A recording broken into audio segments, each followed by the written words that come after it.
So so so so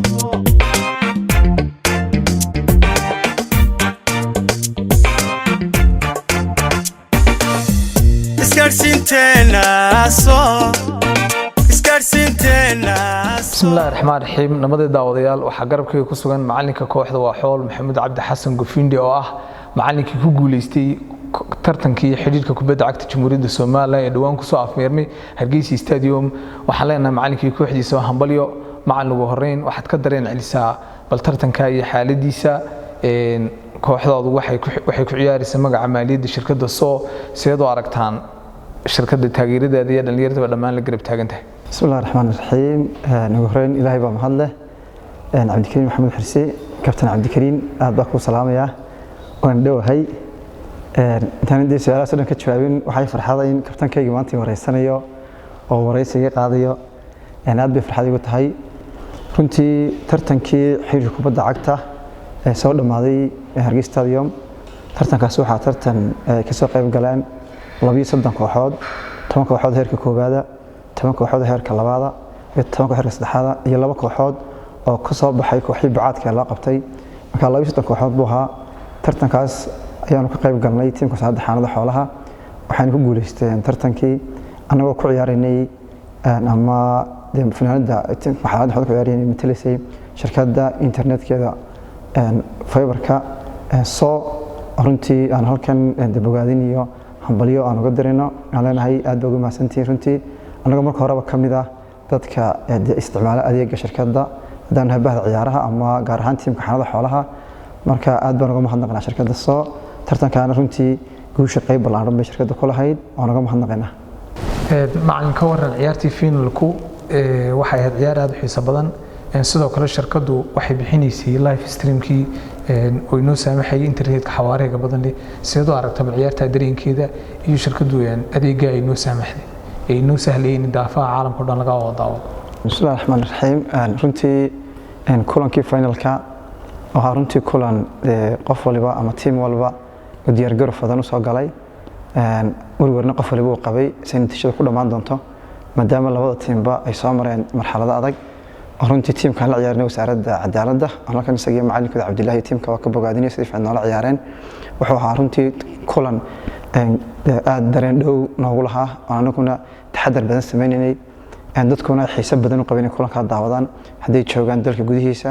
iyo gobolada iyo daafaha dunida dadku waxay soo weydiinayeen xagaan kala soconayna waxaan u sheegnay halkay kala soconay runtii TV Sky oo baahinay iyo shirkadda soo runtii bixisay internetka lagu daawanayo sahlayeen dunida la wada gaarsiiyo oo runtii mar labaad shirkadda uga mahadnaqayo maadaama iyagu hayeen cidii suurta gelisay tartankaas in la baahiyo waliba u dheerayd marka qaar kood horyaalka inay ciyaaraha horyaalka internetka ay bixiyeen taasoo muujinaysa in awoodeena internetka ama baahinteen runtii fiberku qayb weyn ka qaatay shirkadda soo ugu mahadnaqayno hadaan baahida ciyaaraha oo warkii iyo barnaamijkii iyo live-ka ciyaaraha dunida laga socdo runtii kulankaas waxa kulan dareen dhow noo lahaa waayo waxa koox waliba soo martay marxalada tiimka xanaada xoolaha la soo ciyaaray wasaaradda qorsheynta tiimka maaliyadda oo tiim culus ah iyo tiimka gaashaan runtii tiim isna culus ah oo ciyaartina waa adkeyd runtii rekooryaal baan gaashaan isla gaarnay iyo kulankii u dambeeyay finalka u baxnay la ciyaarnay tiimka caasimadda dawladda hoose runtii waa tiim adag ah waxaan ka taxadirinay insha Allah inaanu koobka amjidka dheer soo marnay 20 kooxooda inaanan ku khasaarin ilaahay baan ugu mahadnaqaynaa natiijadii waxa ku dhamaatay 4-1 aan guusha nagu raacday waxaan runtii koob shirkadda soo ay runtii taageerayaashu abaal badan uga hayaan qabkii u baahinayeen maadaama anaguna aan ku ciyaarinay magaca shirkadda soo oo aan matalinay waxa weeye shirkaddu guusha koobkan wanaag lahayd idana ku bogaadinna macalin seen kooda warqabna waa kooxdad waxay ku guuleysatay tartankii xiriirka Jamhuuriyadda Soomaaliland dhawaan waxaad u baanba bixi doontaan si xiriirku shaaciyeen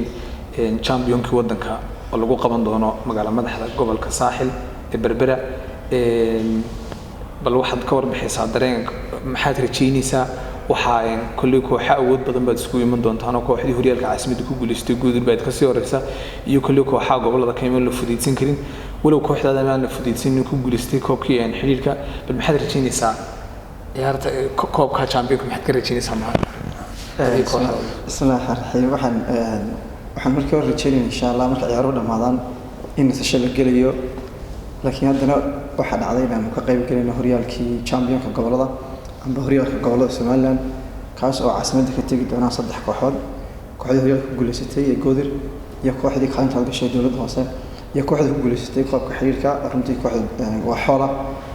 runtii waxaan rajeynayaa insha Allah tartanka inaan diyaar garow badan u sii galno maadaama waqti 2 bilood ku dhow iminkaan haysano in diyaar garow fiican u sii galno walow suuqa xiran yahay oo ciyaartoy cusub aan soo iibsanaynin oo suuqa xiran yahay haddana waxaan rajeynayaa insha Allah inaan ciyaartoydan haysano diyaar garow fiican si koobka kooxda ay meel fiican u gaar lahayd amba ay u guuleysanahay taariikhda markii ay ugu horeysay aan noqono insha Allah